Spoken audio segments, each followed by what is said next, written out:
Hi, I'm Dr. Chris Moore, and welcome to the first episode of the new podcast, Teachable Moments.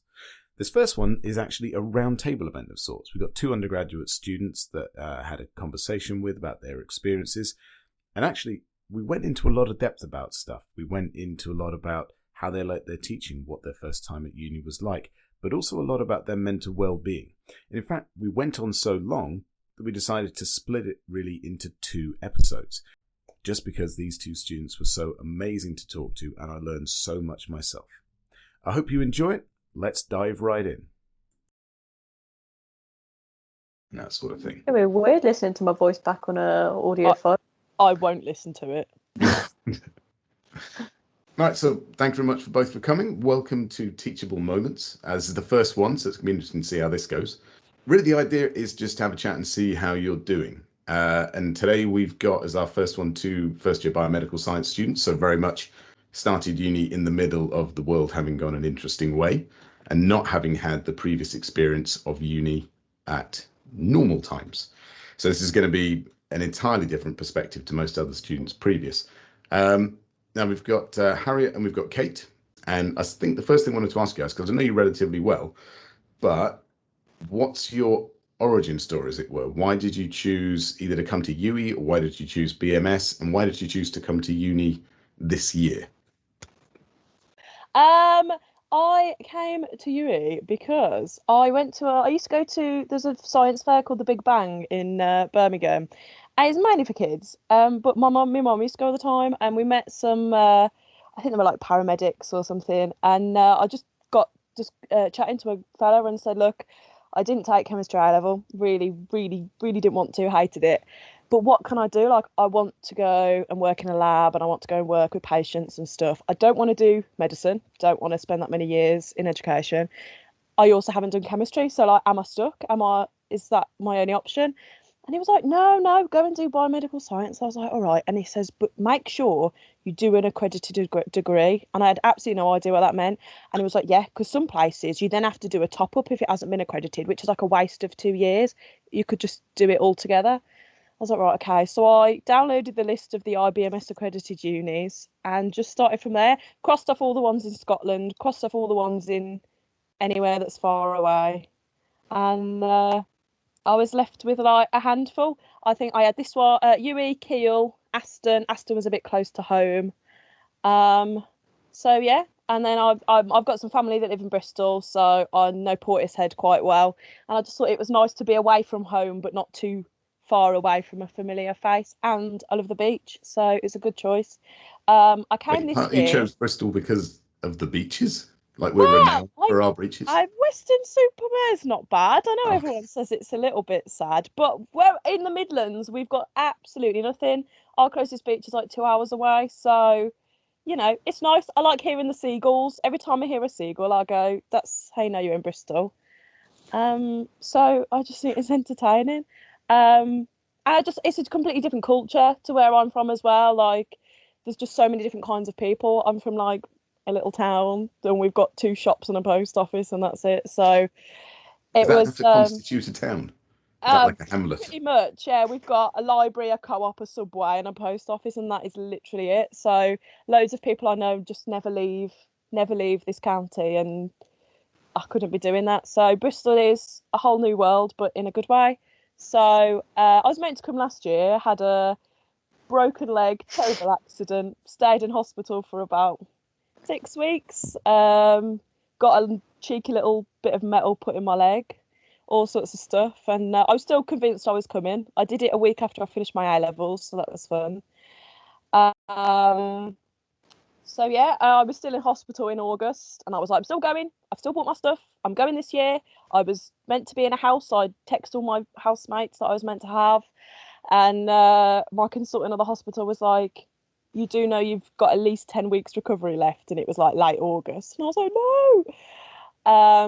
So I rang uni from my hospital bed and was like, sorry, see you next year. I'm gonna have to not come. And I was actually at work. I went back to work in February 2020, and my careers advisor from my old school came in. She's like, what are you doing here? I was like, oh, Julie, I've been through been through the trauma, had a broken leg, couldn't go. And she was like, oh, that's a shame. I said, yeah, I know.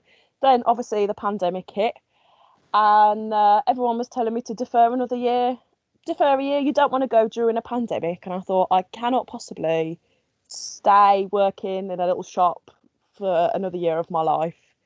So I decided I was coming anyway. I was sick of waiting. I'd already waited over a year. All my classmates from school were already like going into second year. So plus I want to do a placement. So I just can't keep putting it off. So I thought, The extra years.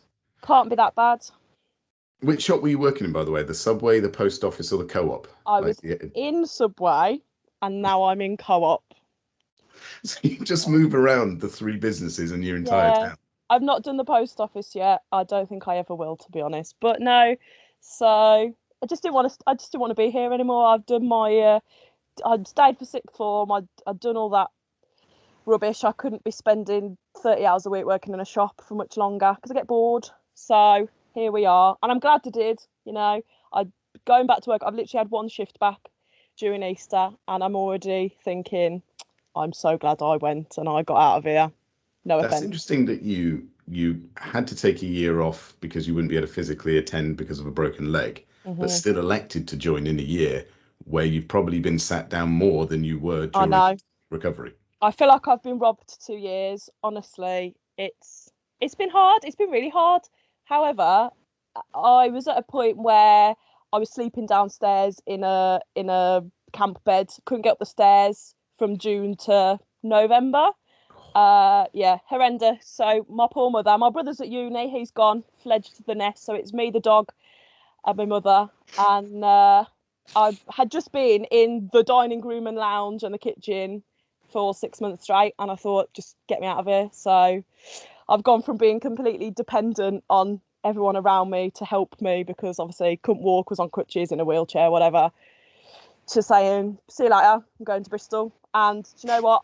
I didn't come home till Christmas, and then I didn't come home till Easter. Obviously, we're in lockdown, so I couldn't. But it was nice to go away for a bit. So I'm glad, happy I did.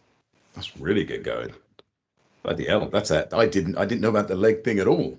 Yeah, entertaining. Yeah. How about you, Kate? Mine sounds a bit pathetic now after all that. I was going to say we should say, does anyone have anything dramatic to start with, and then we'd start on the lower end. What have you got? Not a lot. I mean, first didn't do my A levels because of COVID.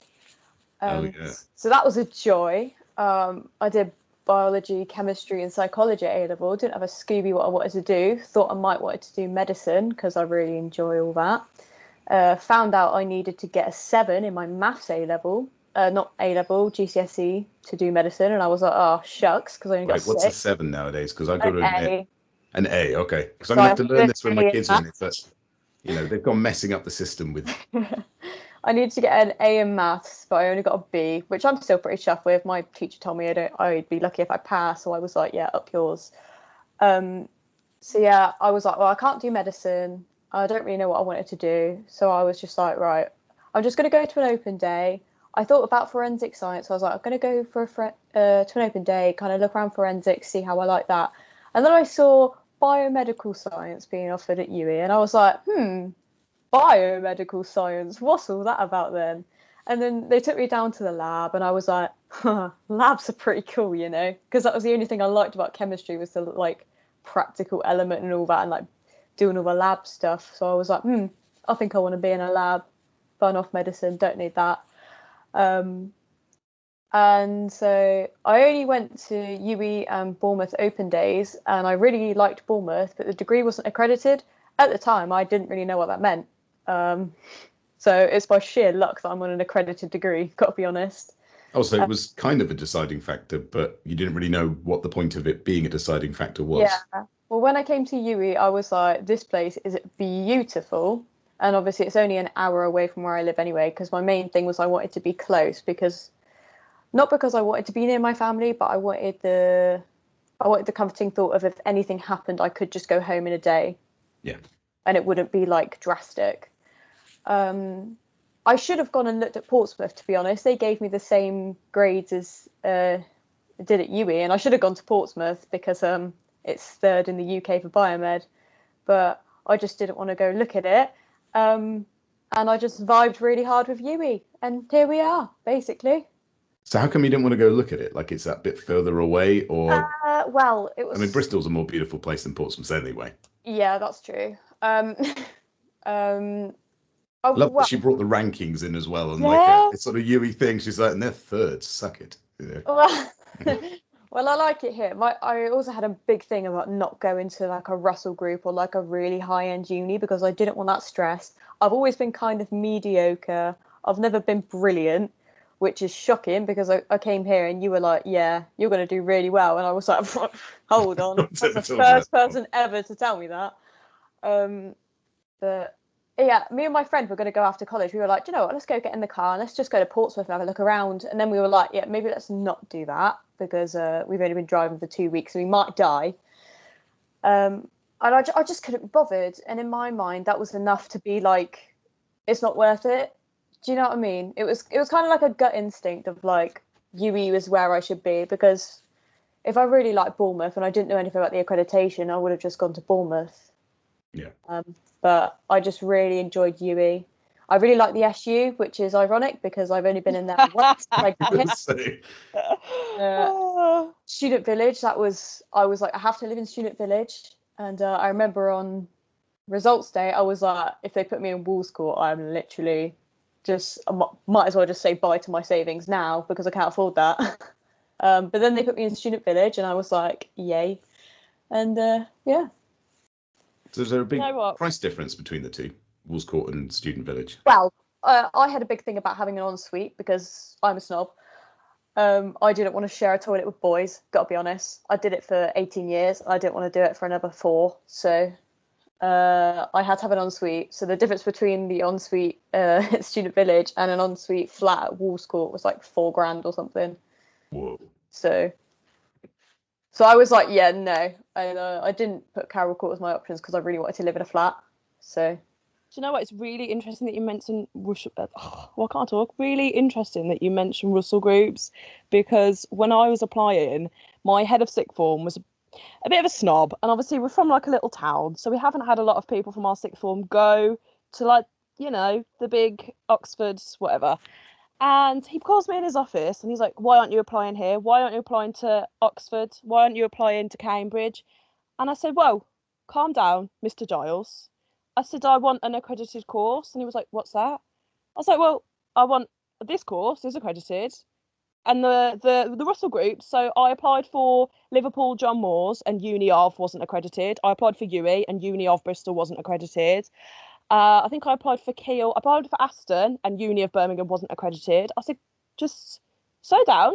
I said, first of all, I don't want to go to Oxford because that is not my vibe, okay? Can you imagine my voice in Oxford? I get bullied enough for it in Bristol as it is. I didn't think, can you imagine my voice in Oxford? Anyway. Wait a minute, you get bullied about your voice in Bristol? I think bullying is a strong word. Okay, I think it's more like, yeah. Well, yeah, but I mean, considering the accent that we have here, I mean, my son goes, time. But that's why it didn't suit me. And I sat him down. I said, you don't know what you're talking about. It is not the course. I want it accredited. And he pulls me up in our assembly and he says, Harriet has considered her options. Can you tell everyone why you've picked the uni you went to? And I was like, okay. And I explained, it's accredited. It's more important to me for what I want to do that I get in the learning that I want to get in the time frame that I want to do it. And he was absolutely gobsmacked and he had absolutely no idea. And I think people have this perception of Russell groups and uni ofs that they're better, that they get a better standard of teaching. And I sat him down and said, no, I'm not applying to anywhere that isn't accredited. And I didn't.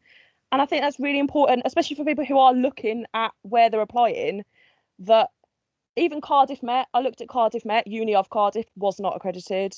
And it's really hard to know what you're looking for. But when you do know what you're looking for, it's so much easier to pick.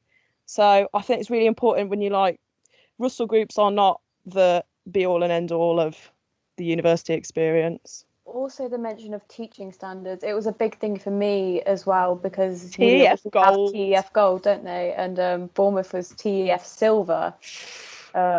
So I Oh, was that's going to like, cut you out already, isn't it? Yeah. well, Oh, I did put Bournemouth as my like backup because they gave me an unconditional offer. So it was like my safety net of like, well, especially with the uncertainty of A levels, I was like, well, at least I know I'm going. Um, so yeah.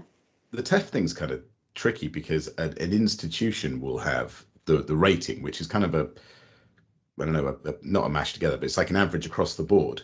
But there's still going to be that individualization of, even within your course, you're going to have noticed what lecturers are good or bad, or what works for you and what works for other students. So when you get, I think that's, I'm always interested when I hear about students that look at, say, the league tables or the rankings and the I goals, and you're like, well, completely does it mean disagree it's not with the same league thing to everyone, is it? So it's more of a driver than I genuinely thought. A big thing for me was just getting out of kind of like not well-known unis, but like the unis that my college promoted, and like I think we were in cahoots with Plymouth University and things like that. A big thing was just getting out of the people around me, because my best friend, she's incredible, all nines at GCSE, so like A star, or 4 A stars at A level. So I've always kind of been in her shadow. So my big thing for me was kind of going out and finding like independency and kind of being my own person. And it is, I kind of love the whole you're going to do really well, because it's like, oh, I actually can do things on my own. Do you know what I mean? I spent 18 years of my life living in a shadow, and I love her so much, but it's very nice to kind of be my own person now and not be compared to anyone. Yeah, that's very true. I was lucky in a way that my friend Jimmy, that I think I mentioned in the GI lecture, went to secondary school with him, knew him since I was 11, and we just by fluke ended up applying to UE for. He went for applied chemistry back when we used to do that, and I did biomed, and then we both applied for, oddly enough, Carroll Court, which was Ooh. still, I mean, that's been up since like 1923 or something, but so we applied for that, and there wasn't enough space. They put us in a building in Redland that called St John Reed. That was an amazing building, but it was like supposed to have been knocked down that year, but they had too many students. And so we were in next to one another in halls there, and we met the mates that we then lived with for the rest of uni, and that was fantastic. And thankfully, because Jimmy was doing a different course to me, we weren't too in one another's pockets, and it was very easy to have that separation. And but I think for me, it helped having that. It was like a safety net, I guess. Jimmy wasn't very confident as a person, particularly. I, despite how I am now, was like unbelievably shy. Like I was the sit in the middle of the middle row, don't ask me any questions, all sorts of things. And so it kind of helped having that safety net of, until I grow and I get used to the idea of independence, this really helps having this guy that I can just, come See, to you it with. shocks me how many people come together. Like, so I've got a lad in my house, and he knows two of the boys who live downstairs, and his girlfriends come, and they all went to the same school, and it completely baffles me because I didn't discuss with anyone what uni they were going to in high school. I didn't, girl I know that's in Plymouth, there's one of my friends in London, but none of us ever said like, oh, where are Let's you all do it applying? I'll together. apply there as well. It just wasn't a thing that ever crossed our minds. And I have come to uni, and like, my flatmate, his girlfriend lives upstairs, and like, there's just so many people that know each other that have moved in. And I think in one sense it is good to have that safety net. However, the lads that I know who know each other from home are all just living together next year. So they They're never haven't going to grow. they Yeah. well, this is the thing, and I've had a friend who she's in the same position as me. She was in hospital for a while. I think she got kept back a year at A level, so she's my age in my year, but she's in first year. Doesn't go to UE. She goes somewhere in Liverpool, but she didn't want to move in because of the pandemic, so she stayed at home. And our mums are like best mates. We've known each other since we were tiny, and our mum says she's not moving in next year. I said, what do you mean? Like, it's going to be back to normal. You can't go from Liverpool to where we are on a daily commute. And she says, well, she's not made any friends. She hasn't got anyone to live with. She's not met anyone off her course. And don't get me wrong, it has been hard. Like, I feel like I've seen Kate in person. I've met Beth Thompson in person. And that's about it, really. Like, anyone off our course haven't really some of the lads in my tutor group and some of the girls. Other than that, no one. But I don't know what I would have done if I didn't live on campus to make friends, because I didn't come with anyone. I don't know anyone, and even the family that I have in Bristol live half an hour away, and I've not been able to see them. And Yeah, it just the people I'm living with next year are basically just all the people that I was in a flat with this year. So I I've think just it's the way kind it has of to go, just, isn't it? It's, yeah, you know, if you, at least if you're, it's like spinning the wheel. I seem to be using that a lot recently. People are like, should I do this? Should I do that? If you lived in Bristol, even if you were in your Bristol flat or whatever, you'd still meet different new people that, because you have to sort of think, well, let's assume it's going to be better next year. If I don't live in Bristol, I cannot meet anyone other than who's on my exactly. course. So yeah, definitely the smart move there.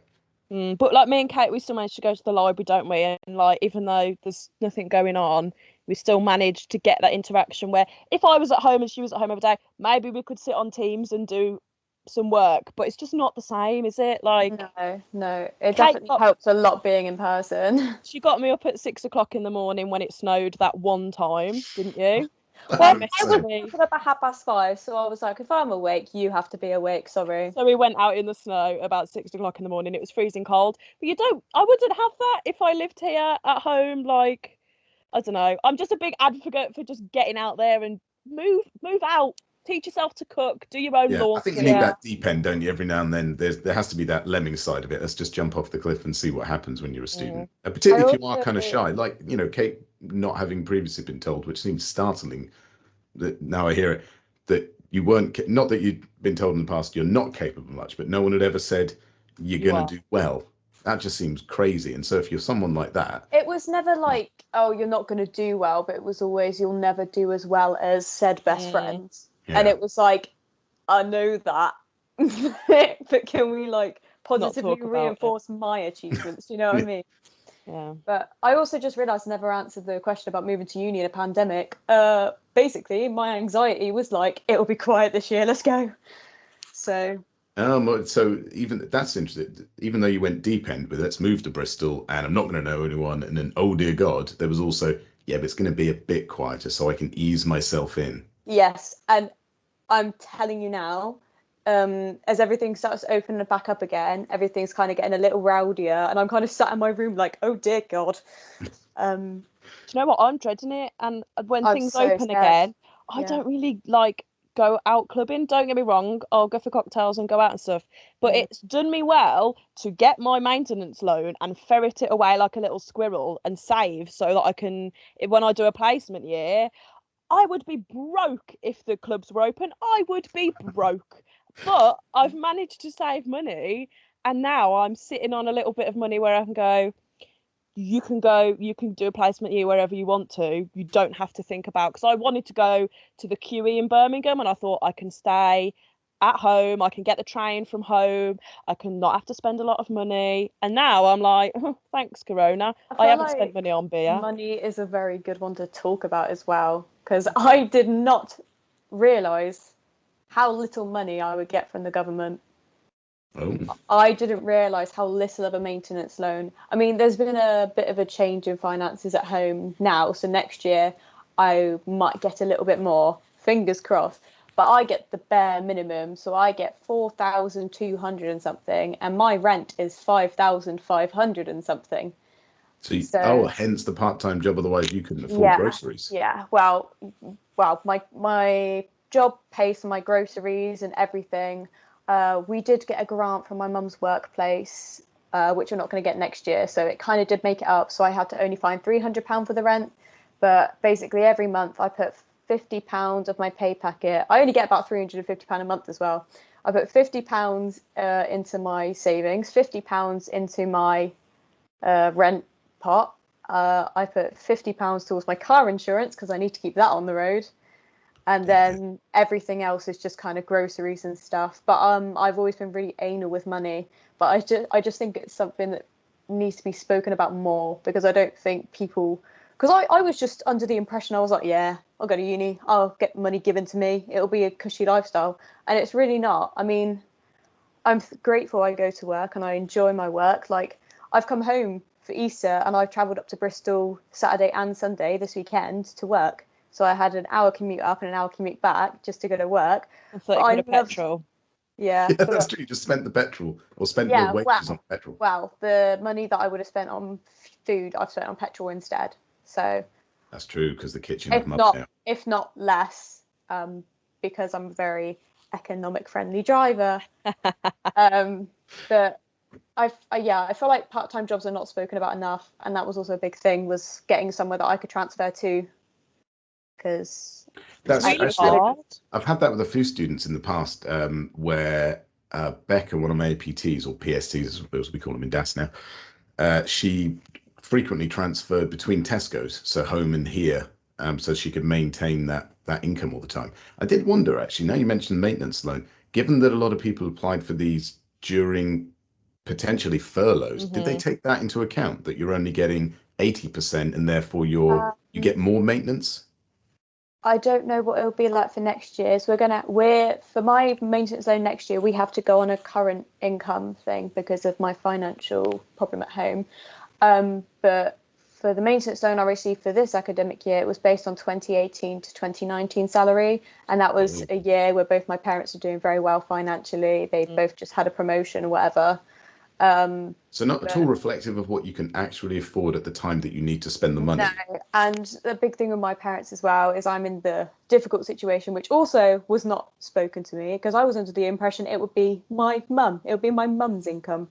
But no, my stepdad that my mum isn't married to, also his income was also taken into account.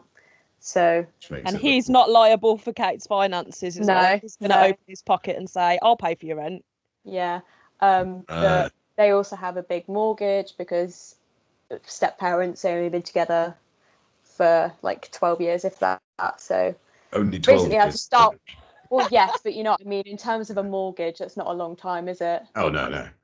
Yes, so, there's a lot more to pay off. They've had to start again, and yeah. So basically, on paper, they look very well off, but not very much in reality. It's a good job your work's open, really, isn't it? If you work like Wetherspoons, that's closed. Oh, yeah. It was very difficult in the first lockdown because I wasn't paying for groceries and rent and stuff, but I still had to pay for my car insurance, which was literally £50 more a month than it is this time round. And somehow I still had to find like £80 a month to pay for my car insurance and stuff without a job.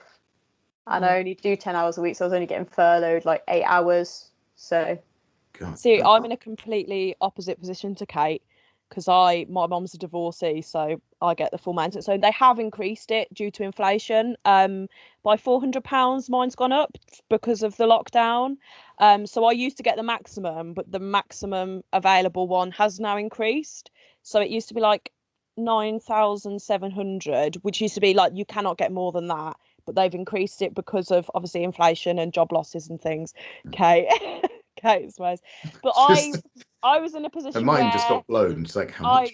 I know. I've been working since I was like 14, just stashing money away, like for car insurance if anything ever went wrong, and just I just would stash money away just in case I needed it. And when I was off sick, I was getting paid about £100 a month for my sick pay. And we got in a position where when I turned 18, I didn't get any maintenance from my dad anymore. So I had to start paying my mum board purely so she could afford to come and see me. She didn't ask for it, but it was necessary. She was coming to the hospital every day for like 6 weeks. It was expensive. And so this pot of money that I'd accumulated over like 4 years just went down and went down and went down. I was paying her the money that I got from work just as bored. And when you're in hospital and times is hard, you go to Costa every day and buy a coffee and a £5 panini just to make just to cheer yourself up. And thanks for paying my salary. I bought 3 pairs of shoes and I couldn't try one on because I had my leg in a cast. I don't know why. It was a rough time, but We're having to make a judgment call on that. You know how everyone has one foot half bigger than the other. Were you like, I don't remember which one was half bigger, but I can't check on that one. My left one was the broken one. My left one was the bigger one. I just guess anyway. So this pot of money disappeared, and my brother went to uni. He's a few years older than me, so I knew I'd be all right financially at university. But when I come home, I do still have to pay. I'd give her money for food and whatever because she cannot afford to keep us if we come home and we don't pay her.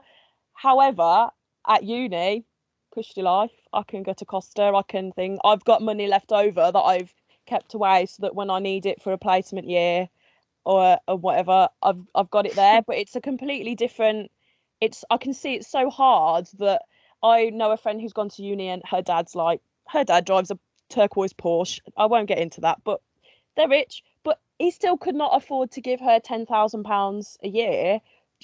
I don't understand how they expect people to have such an disposable income that they can just give it away to their kids and say, I'll pay your rent.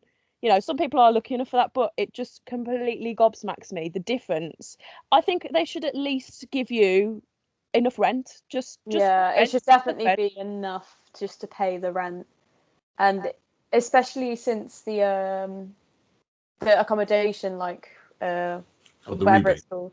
No, not the rebate. The just giving out the accommodation in the beginning. You had to make a list, but whatever you put as your first wasn't exactly guaranteed. So because I put student village as my first doesn't mean I wasn't about to be paying £8,000 for my accommodation to be living in Wolves Court, because it was like my seventh choice. That's what I mean. If I had been given £8,000 accommodation, I would have been absolutely stuffed. I literally don't know how I would have been able to afford that. And yeah, it's just very difficult, and especially with the whole like parent thing. Like Chris, you know, my dad's estranged, but because my parents earn over the £25,000 threshold, I'm not entitled for the estrangement bursary, which That's I as think low is as an it absolute is. load Yeah. of bollocks. Sorry, I don't know if I can say that. Yeah. Makes it real. Sorry, it just really annoys me, because it's like, just because my parents earn over minimum wage basically doesn't mean that my dad isn't estranged. Yeah. Like, And it makes it difficult, I think, for he those. never paid any maintenance loan or anything towards us. My mum's never had anything, so everything she's done for me financially, she's done purely on her own. And it does feel a bit like we've been screwed over by the system, because she's done everything on her own for so long, and then they're like, oh, but actually there's someone else living at home with you, so Yeah, it's almost like saying we want you. There's the opportunity there for you to go and make something of your future, which is entirely predicated on what your parents have done in any situation as to how much they can support you on that. And I know that a lot of universities try to say recruit local, because you want to make it, provide opportunities to your local community, and you want to give, like first ones in the family going to uni. So that's like, and that starts a trend in that family, and that's great.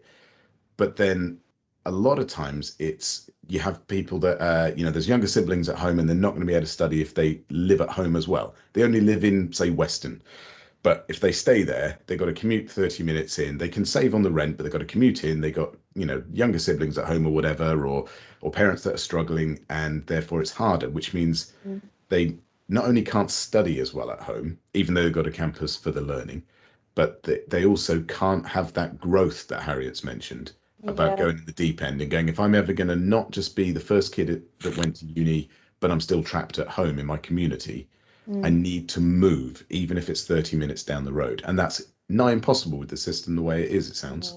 The growth I experienced from going to university was astronomical. Oh my God, I'm a completely different person. Are you sure though? Because like week 2 of block 0. No, she definitely is. She definitely Was is. it that quick? Because like you Yeah. were like, I mean, not arrogant like me, but like your confidence is astounding in a good way. Like week 2, you're like, we need to have a talk about what's going on in block 0. There's a load of us, and I was like, yeah, let's have a chat. I'm a Leo. So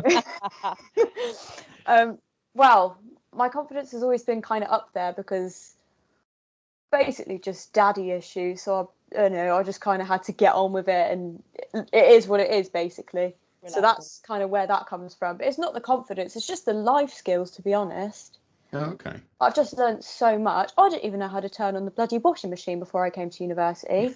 Not that I know how to do it now, because I just got to scan it and pay a few quid. But like, I didn't know how to cook. I didn't really know what it meant to clean. I thought it was just whack the hoover around the house and Bob your uncle. It's not. I didn't take the bins out, none of that.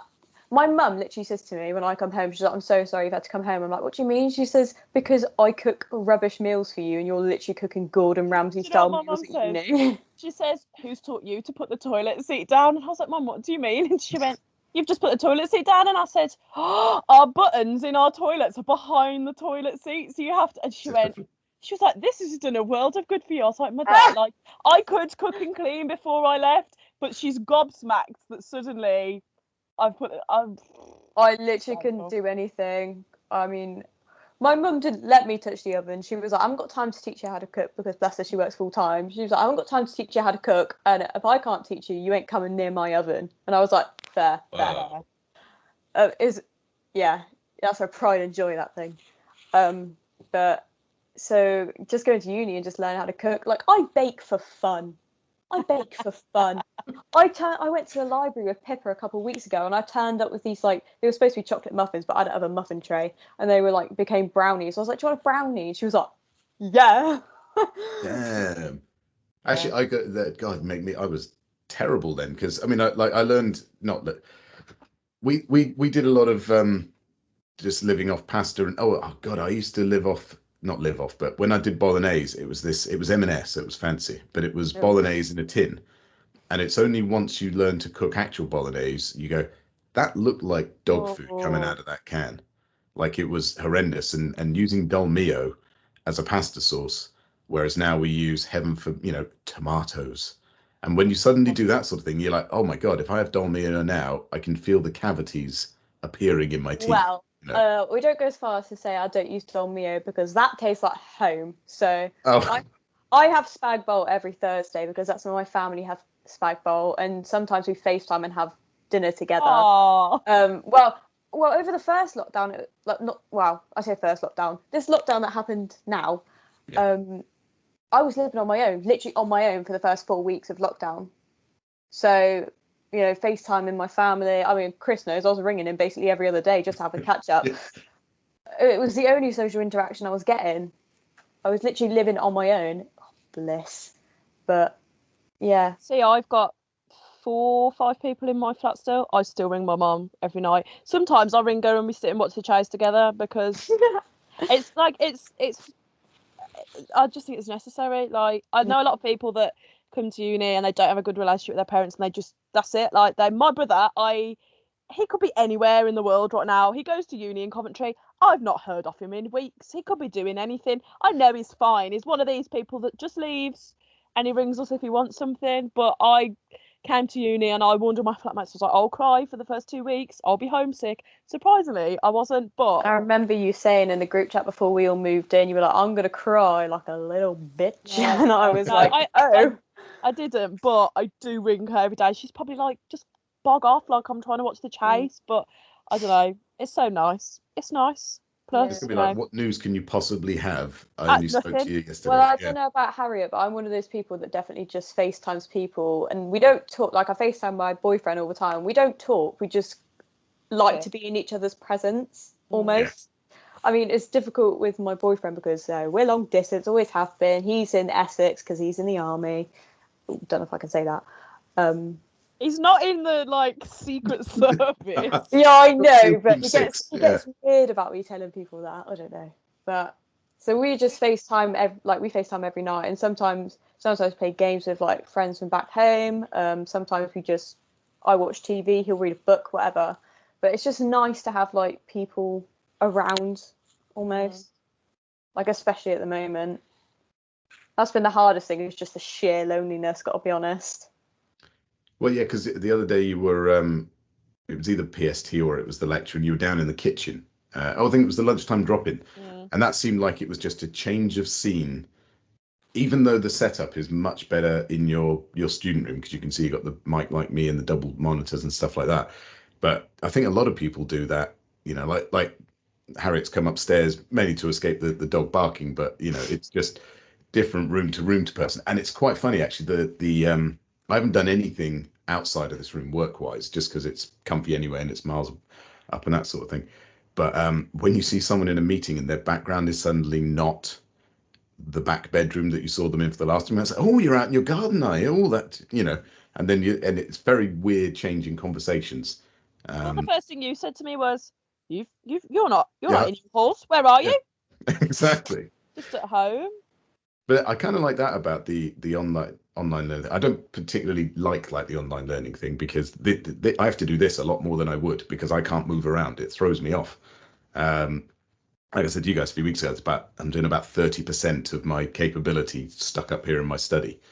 As comfy as it is, and as much as I've made it my own.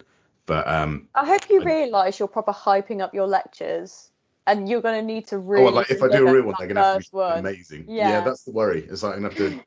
I just Like, this is only That's true. 30%, guys. I'm not bloody hell. What's the other 70%? Yeah, I should have aimed higher. More like 70%. It's just walking and more stories, really. It's more arm waving over here. And yeah, but I like the thing where everyone is either laid back or Harriet was down. Was it with the duvet? I was so cold. You know, and you I don't do see that lectures in sort of thing in bed. the lecture theatre. I do lectures in bed all the time. I had a nap the other day and a break. 10 minutes, I set a timer, I closed my eyes. The only time I've ever done a lecture in bed was the day I woke up for Rian's ANS lecture, and I was so hungover, and I've never had a hangover, and oh my God, I thought I was going to die. And I've never done a lecture in bed ever, apart from that one time. It is easy to, I mean, it's when back in the day, we used to have what's now infection and disease, but it was called Introduction to Biology of Disease on Wednesday morning at 8:30.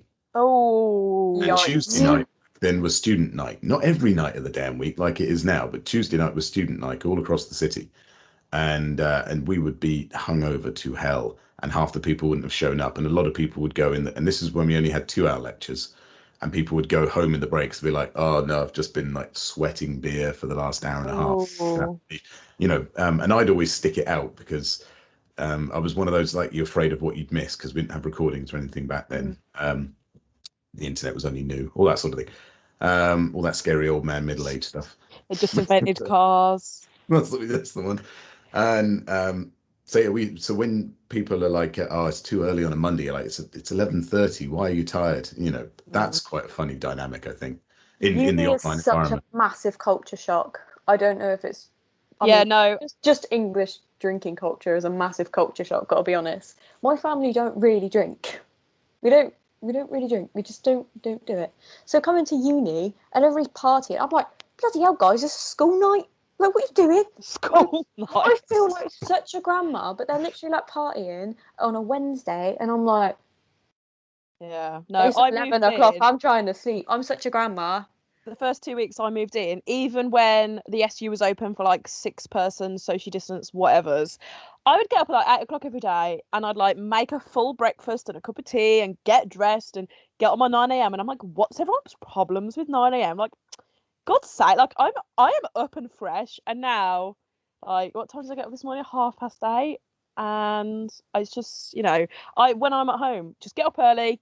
I'm nice and refreshed, and I log on, and now I get up for 9 a.m. and I'm like, oh, I've started getting up. 8:30's quite early to get up. Like, I mean, I usually get up at like 8:30, 9 o'clock if I've got a lecture at 1 o'clock. If I've got a lecture at 9 a.m, I usually wake up about 6:30 because I'm like, yeah.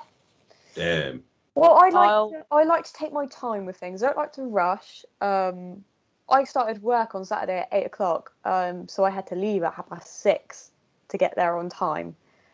And I set my alarm for 5:30, and I was like, that's still not enough time. Because you would drive. I see. Yeah. Drive. But I was like, that's still not enough time because I like to have time to just relax and do things. I don't want to stress about things. There's too much in life to be stressing about. There is that pressure of being there on time for a 9 a.m. lecture when we're on campus, and which you don't have that many of generally. It's just A&P and human phys really. But I thoroughly enjoy the 20-minute late walk-inners who live on campus, and they were late rolling out of bed, and you're like, morning, Gareth. But you're like 100 yards away. Yeah, just really trying to go. See, that would just really vex me. I'd be like, you're late. You're not coming into my lecture. Oh no, people are welcome to come in, and one good thing about getting to know most of you, even a little bit, is knowing who you can rib and who you really shouldn't say anything to because they're blacks. So when you go and you'd be like, it's all right, we'll do, and then we just watch as the person walks like a walk of shame up to find a seat because they're that late. And if it's someone you know can take it, they go along with it, and it's really good. And if it's someone that you know is a little bit too shy, you just go, oh, don't worry, come on in. But if it, because it's a good way of mixing up the dynamic, and it wakes everyone else up a little bit. If it's been 20 minutes and you're already like a little bit that, I've spent just throws a check in. spending a fortune on rent for a house in Chiswick that's 5 minutes up the road. So if I do not get up at 9 o'clock to roll in, I will be fuming, because my commute is 5 minutes. Like, I have done it on purpose so that I can come in. So, just saying, I am looking forward to the walk. It's a nice walk from my house. Well, my commute is technically 5 minutes. 5 minutes on the bus, don't get me wrong, but I mean, I'm quite excited for the walk from Fish Ponds to campus, because you just walk through Fish Ponds, go under the little underpass, into the motorway, up through Stoke Park. Yeah, it's really quite a cute little walk. The thing I used to have sometimes is when I used to drop my daughter in nursery in the centre of town when I lived in South Bristol. So I'd run her into the buggy to the centre of town, then leave her in the buggy there. Then I'd have to run across the entrance, the M32. You're not a buggy runner, are you? They always I was a buggy runner. Yeah, every day, 2 miles to nursery and then 4.5 miles to uni from nursery, and then do the reverse. And that'd be 5 days a week. And I'd cross over the entrance, the M32, where all the uni buses take off from, opposite Cabot Circus. And occasionally you'd see a student there, and well, I'm going to go. And then they'd be late for the lecture because they'd chosen to get like the 8 o'clock bus for a 9 o'clock class, and then surprised when 7 went past them full because people had got on earlier. And then they were really late, and you're like, well, I literally ran here and was here half an hour early. And, like, get the 7 a.m. bus, don't get the 8 a.m. bus. Don't run, though, like... No, I kind of had to. I'm going to have my car, so if I miss the bus, I'm just going to, run back to my house and get in the car and zoom. Or get one of those electric scooters, because they are fun. I want to go. So if you drive, you'll be driving around looking for a car parking space for most of the lecture that you're now late for. Yeah, get the scooter. They're brilliant. Don't worry, I'm a bit of a Hermione Granger. I don't do late. That's right. Yeah. All right. I can see that being the case. Well, if you got Harriet up, I used to turn up to work 15 minutes earlier. Yeah, like I am always Are tired. you one of those being on time means that you're late kind of people? Yeah. Hi, I am my mother's daughter. So how have you found, because this is Teachable Moments, I suppose, so what do you think you've learned the most from not having experienced normal, like, are you looking forward to a regular lecture, or are you, I mean, you guys attend online anyway, but being just in a lecture where it's essentially us talking to you, but, asking questions stuff, or is it, obviously you're looking forward to pracs more, I guess, because that's something you definitely missed out on. But do you think that your learning will change a little bit? Because none of you do too, you often turn the camera on, but when you're in these things and you can kind of go, concentration's gone, you can at least camera off and pop out the room or whatnot. When you're in a lecture theatre, you're not going to be able to do that as easy. You can do the sort of make it look like you're nodding off in your hand. You can do that a bit. So do you think that's going to be a lot harder to suddenly have to be there? Being in a lecture hall will make me so much more accountable for my learning. I find it so easy to clock off. Me too. It's the screen time as well, which is exhausting. I find it easier to concentrate when I know you can see me, though. Like, don't get me wrong, I might be on my phone next to the screen. I can't sit and watch. Which I know you do anyway. I've seen you both doing it. Oh, right. All right. Well, okay. I was responding to a message about my contract signing call tomorrow, to be fair. I probably was on Instagram, but you can't sit and watch TikToks when the camera and microphone's on, can you? I don't know. I just find it so much easier to concentrate when I know everyone can see me, because I can't lie in bed, and I do find myself more accountable for. It means you engage. Your lectures are the ones that go the fastest, because I am listening and not doing whatever or chatting to one of my flatmates out the door or whatever. The one thing I am nervous about is I always need a wee. So I'm gonna have to start sneaking out. I can just sneak out of a lecture and go for a wee and get a drink and come back, and I've only missed 5 minutes. Whereas in real life, just excited for it to be normal. Got to be honest. I'm excited to have chats as well. I would be absolutely chatting to everyone in a lecture hall and online. What do we do? Nothing. Morning, and that's it. And maybe send an emoji. I'm quite nervous about it as well.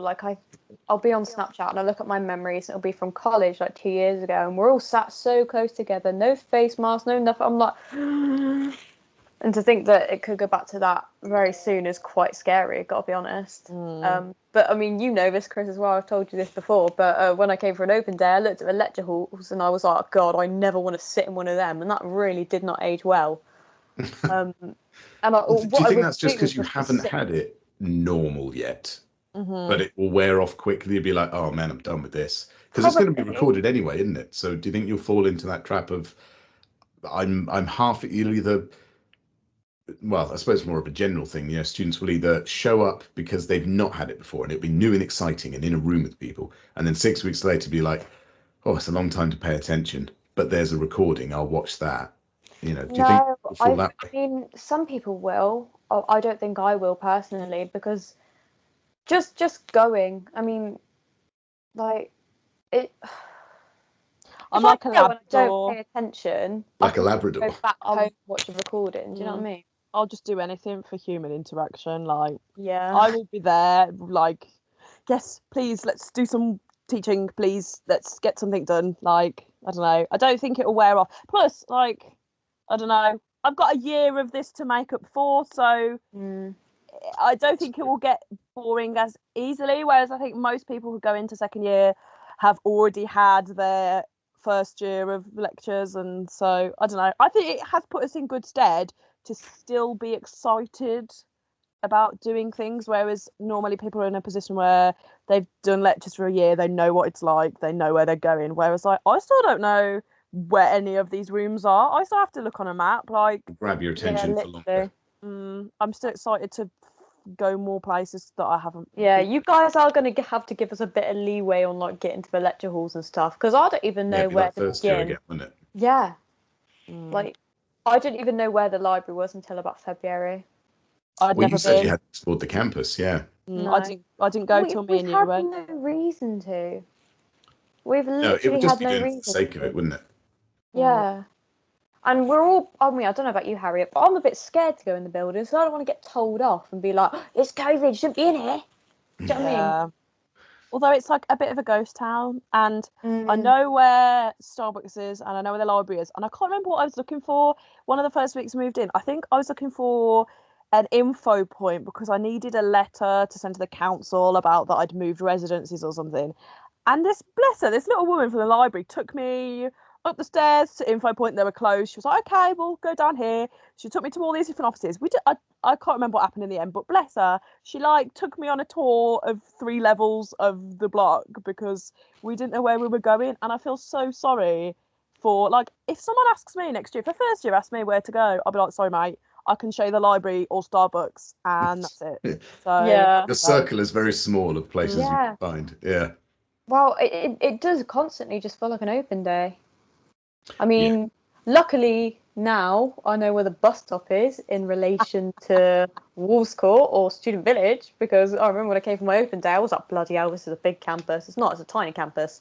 Yeah. It's just sometimes hard to find it. I mean, it's going to be interesting for you guys finding your way to labs without having to follow very strict COVID routes. Oh my God. When we were going down to the labs last week, we literally only went up a flight of stairs, but I was like, oh my God, if Shona wasn't here to show me where to go, Oh, that's normal, because, you, depending on which room, you go up 1 flight of stairs and you have to turn left or right. And if you go the wrong one of those, you end up 3 blocks away. So that's normal. That's, don't worry, that happens. And you can cross over at some places and not other places and cut through certain places. So that stuff, I can get myself to Synapse. That's about it. That should do you for the most part. That's kind of like no idea what that is. So that's the like lab hub where we all go. Like the kitchen area sort of thing downstairs. I'm excited for the cafeteria to open. That's just like me being hungry. But someone, I can't remember who it was, someone I live with went, did you know there's a full cafeteria? And I was like, yeah. And they're like, why isn't it open? I was like, well, it probably normally feeds like staff and students and no one's here. Yeah. They're like, wow, that's going to be so good. And I was like, it doesn't mean... It's going to feel like school, because we didn't have a like cafeteria like that at college. I'm excited. Oh, it's a pretty good one. They do, I think they do fresh pizzas and stuff. And these, I want to call it a burrito, but it's not a burrito. It's like a big wrap of hummus and that sort of stuff. And they're very good. Talk about fresh pizza, right? Anyone who's listening to this is a secret you can't tell anyone. You know Del Vicio's, the pizza place in Student Village. He's like a little geezer and he sells. Okay. Yep. Yeah, so we were in our flat last week, and there's a knock on. There's a like ring on the phone. Like, we got pizza, and I was like, huh? No one's ordered pizza. And he was like, oh, we've got a pizza for you, like for our flat number. And I was like, okay. And he came, and I was like, oh, don't. And our boys were like, it's free pizza. I was like, you can't do that. Some poor sod's getting his job nicked because you've nicked a pizza. And he said it was for our flat number, and I was like, oh, can't do that. I didn't have any. I felt too guilty, but. Thanks to Riccios for the free pizza. It was banging, so you know. Yeah, that's a good call out for the campus food outlets. It was very nice. Free bloody pizza. But I feel so bad for the other. You live in Student Village. I think it might have been my flat number Student Village, but they brought it to my flat number Walls Court. We messaged our big like chat thing and said everyone who lives in our block. I said, has anyone ordered a pizza? And they were like, no. And I was like, oh well. Actually, that's something that I wonder if it's there's two great, one for teaching and one for, so you mentioned about the big one for your block and having to be somewhat sequestered in your flats or your floors has necessitated that wider WhatsApp group, really, hasn't it, of everyone in the block and sharing numbers. Do you reckon you would have done that sort of thing if it was more... Has anyone got any eggs? Who's broke the door? Is the lift still working? Has anyone got any milk? It's like a little town, our block, because I don't know how yours works, because Walls Court kind of confuses me, I've got to be honest. But obviously in Student Village we've got the courtyard, so we have a big Mendip Court group chat, and then we've got a Block 300s group chat. So anything that's like there's a parcel for 500s in the reception goes in the Mendip one, and if it's like there's a parcel for 307 and downstairs, that will go in the 300s one. So the one that we use the most is the 300s one, obviously, but like so those would have existed anyway, so that's just a normal. Oh yeah, but it's just useful. It's like, so we've got ones for Walls Court, but we don't tend to use them, like, because opposite my flat is all the houses. So people in the houses like don't ever tend to interact with us. Whereas obviously, like, we had about 6 weeks where our lift was broke, and we are 6 stories. So I know everyone, like all the flats. So we have 2 flats on each level, and their front doors are opposite each other. So like our next door neighbours, we see them all the time because they're opposite. Yeah. But when the lift was broke, people from, like, I'm on the first floor. People from the 6th floor were like coming down the stairs. I'm like, you're right. I'd be like, oh, I've never seen that girl before. I've never seen her. You don't have like stairwells, do you? You don't have like a room of stairs, do you? Yeah, we have like spirals down the middle. Yeah, but there's not like there's not a door in Walls Court that like opens in, like you just go up the stairs and then you're on the landing for those flats, isn't it? Whereas in Student Village it's like just a massive long column of the stairs, and you have to like open a door to get onto like that level where the flats are. Oh, I'm with you. Yeah.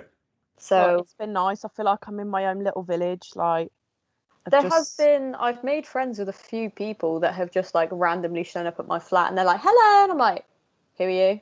Or what are you doing here? And yeah, I've made some really good friends with people that have just like rocked up at my flat accidentally because they've gone to the wrong floor or something.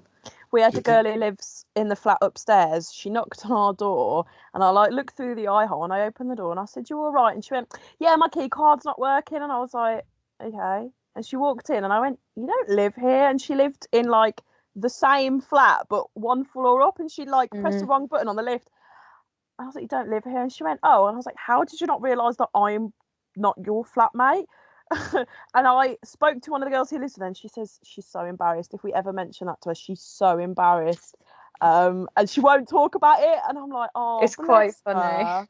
But that brought 2 flats together by the sounds of it. That increased the community. Yeah, well, this one girl that that came to my flat, I literally was on the group chat. I was like, who just came to my flat? I want to be your best friend. And we ended up going for coffee, and now we're friends, and it was really nice. Like, we went out for coffee, and she was like, I'm so sorry that I bothered you. And I was like, it's fine, because we're here now, and I now have a friend. Like, going up in the world.